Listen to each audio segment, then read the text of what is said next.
I, 20 female, no longer get along with my brother-in-law, John, 32. He's been with my sister, 34, for 6 years, and it's only recently that our relationship has gone down the drain.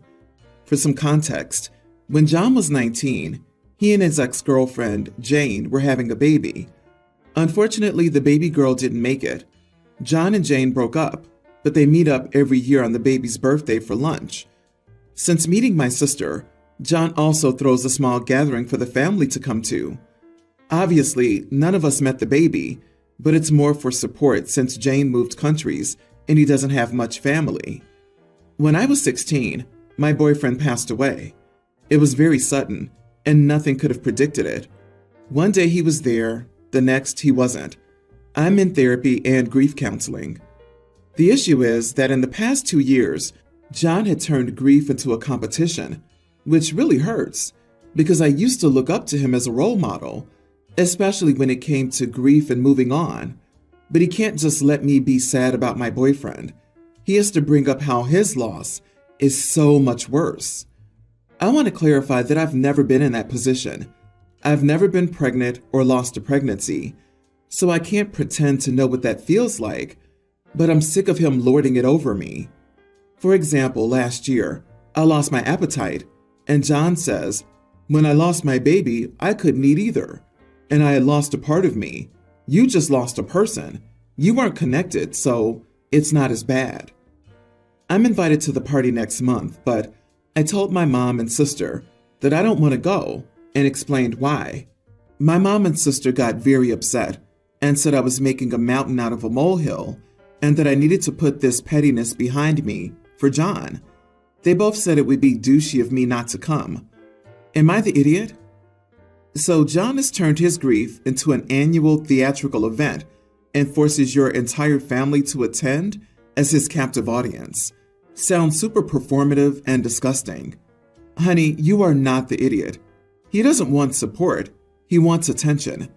Milking the situation so people feel bad for him. I have a loss. It hurts. It really does. But I would never turn it into an anniversary where I go out to eat with my ex and bring a poor family into it too. It's horrible. Don't go. You don't need to care if he doesn't care about your loss and feelings. Yeah, no. If it was just your sister, okay, fine. He likes the attention he's getting, and that's why he also made it into a competition with you. Can't have you stealing his audience or limelight, after all. So he's trying to gaslight you and your family into thinking that losing your boyfriend is somehow less and not as valid as his grief. And it worked on your family. They're a different type of grief, and comparing them does nothing for anyone, except him, because he doesn't want to move on and live with the memories that he has. You're trying to do so. In the end, you both lost someone. Your grief, as well as his, is valid. She lost her boyfriend 4 years ago. His loss was 13 years ago. So he's had a lot longer to process. I agree with everything you've written. He likes the attention, and her fresher loss threatens that. If he's being genuine, he needs some therapy because he's obviously not processing things if he's still holding on to how he lost his appetite and stuff like that.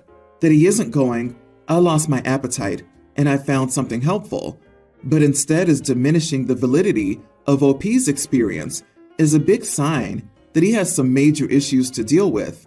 Instead, he's milking it for attention. Yeah, that's not grieving for grief. That's grieving for attention. It's almost narcissistic. To throw an annual party for yourself is just so strange.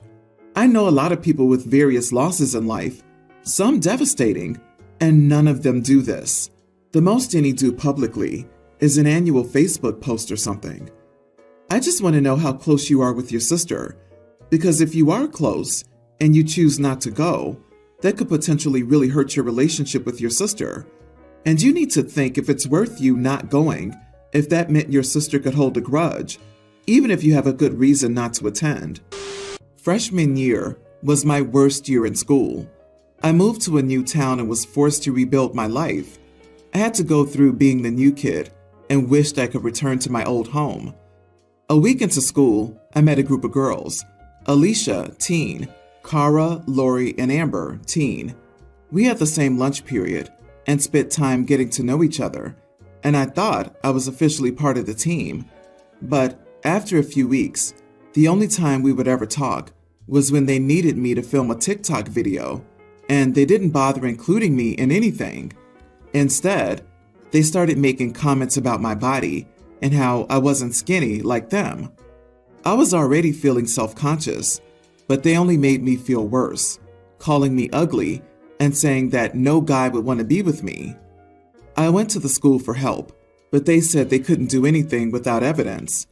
Soon I started skipping meals. My parents eventually found out, and they begged me not to do that to myself.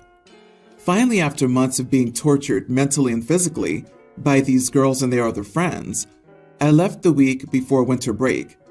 It took me a while to feel like a normal person again. I'm 18 female, and life has improved.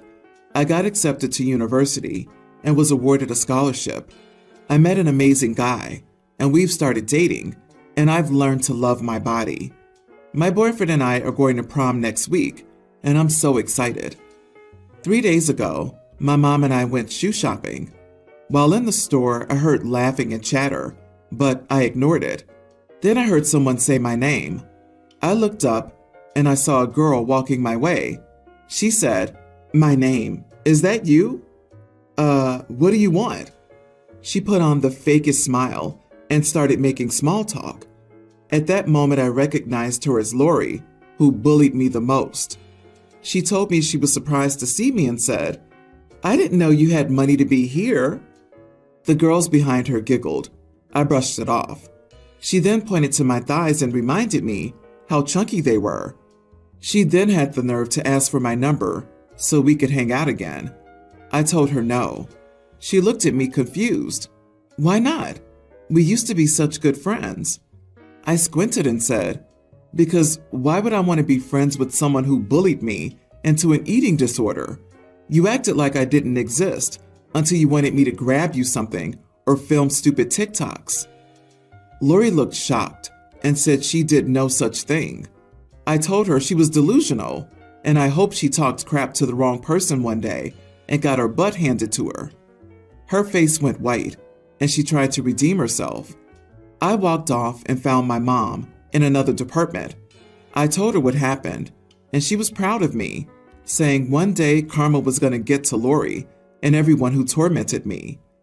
I know I had to stand up for myself, but I can't help but feel bad for wishing ill will on somebody.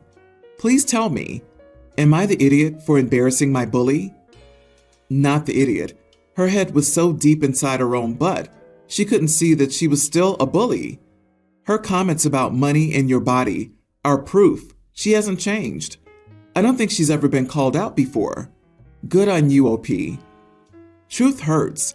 Continue to live your life for you. Girls in high school, matter of fact, a lot of people in high school don't mean a thing once you graduate. You're already at a different high school, getting ready for college. You don't need to feel bad for giving a bully a reality check, and don't accept any friends or follow requests on social media from any of them. The best advice I've ever heard is, be selective with who you allow to have access to your life. Carry on, and best of luck in college.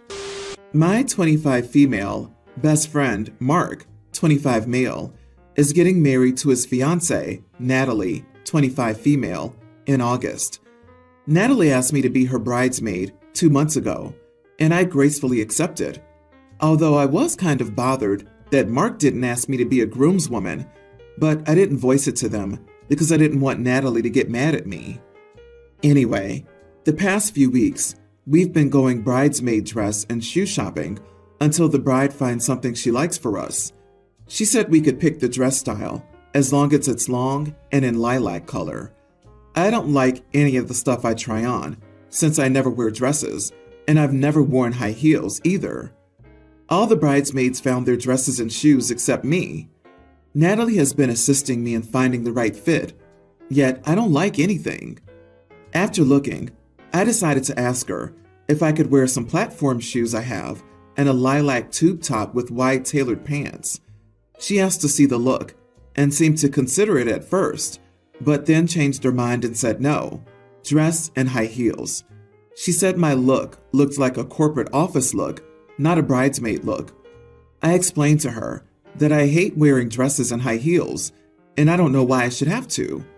She said that I knew her requirements for the bridesmaids since day one, and if I was uncomfortable with those requirements, why did I accept being a bridesmaid in the first place? I told her I'd rather be a groomswoman instead and not a bridesmaid, since I'm not into girly things. And after all, Mark is my best friend, not her. She took great offense to it and told Mark. Mark got into an argument with me and said that I owed Natalie an apology and how they're not doing groomswomen, and he tried to convince Natalie to take me as a bridesmaid to feel included, yet I insulted Natalie with my words and behavior. Am I the idiot? Oh wow, by the sounds of it, she was very, very patient with you. Do you realize that this isn't about you? She's letting you pick and choose a dress, and you couldn't suck it up, Buttercup? You are the idiot, and if you want to keep this friend, maybe learn that the world does not rotate around you 24 hours a day, 7 days a week. Honestly, the fact that the bridesmaid let them choose the dress is very generous. So many bridal parties just have the bride choose the dress, and you can like it or leave it. OP wants to make this about her and how she's one of the guys. My worst ever bridesmaid dress was an early 90s Southern Belle style dress, complete with a big hat and gloves, in hot pink. I have red hair. I was not pretty in pink. I wore it with a smile on my face because of my friend. You shouldn't have accepted it if you weren't willing to wear a dress. Mark chose not to do a groomswoman. This was them making you a part of the wedding, which isn't your wedding. You don't get to override the fairly lax bridal party dress code requirements. Then you insult the bride to boot. In what world do you think you're being a good friend to Mark by insulting his fiancée? And a lilac tube top? Jesus, are you trying to be antagonistic? In what world? The one in which she breaks them up and gets to marry Mark, I'm sure. Natalie was so diplomatic. I, however, would have laughed in her face. A tube top? For real? Don't make yourself look foolish on purpose for my benefit. You have the personality to do that. Unless OP gave my fiancé a kidney, her butt would be booted from the wedding party and banned from the wedding. When I was growing up, that was my parents' mantra. When you're an adult, you're responsible for yourself. I started working when I was 15, and I attended a state college that I received a scholarship from. I graduated with only $7,500 in debt, and my job at a university came with a recruitment bonus that paid that off. My brother got a different talk. Our parents bought him a car when he was 16. He's smart and was accepted to a prestigious university, but no scholarship. And my parents earn enough that he doesn't qualify for financial aid. I make a good living now, and my parents and brother want me to help him. The thing is, he has a scholarship to a state school. He couldn't just go to an Ivy, but that's not good enough for them. I reminded them what they had always told me. They're mad that I'm not willing to sacrifice my life to help another adult. I don't think I owe them anything. Am I the idiot for reminding my parents that nothing is free when you're an adult? Life costs money? Your parents favor boys over girls, hence the special treatment your brother's getting. Your brother can take out student loans, sell the car, or keep applying for scholarships in subsequent years. It's not your obligation, as you've worked hard to stand on your own 2 feet and apply what your parents taught you, not the idiot. Or their parents could pay, since their income is why he doesn't qualify for student aid. The university thinks their parents can afford to pay, so why don't the parents pay? There's no way the university ability to pay assessment was based on the siblings' income, so their parents are trying to save their own available money by shaking down OP. Hun, you didn't get any financial help and survived perfectly. Your brother will survive too. This is such parentification of OP. I was badly parentified by my parents and my younger sibling.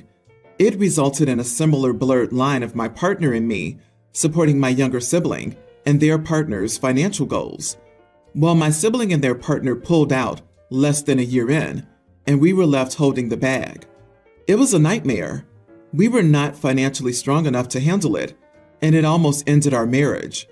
It took us over 5 years to pull out of debt that we were left in, as we were fairly young and newly married. I don't think we'll ever truly recover from that loss. The best part was my parents refusing to get involved, as we were both their children, so they couldn't pick sides. As a result, I haven't spoken to my sibling in almost a decade, and it took a very long time to improve my relationship with my parents. Please, please, OP, don't do this. There is no way to win. You will only lose. I, 29 female, have 3 kids, and last year my husband/children's father passed away.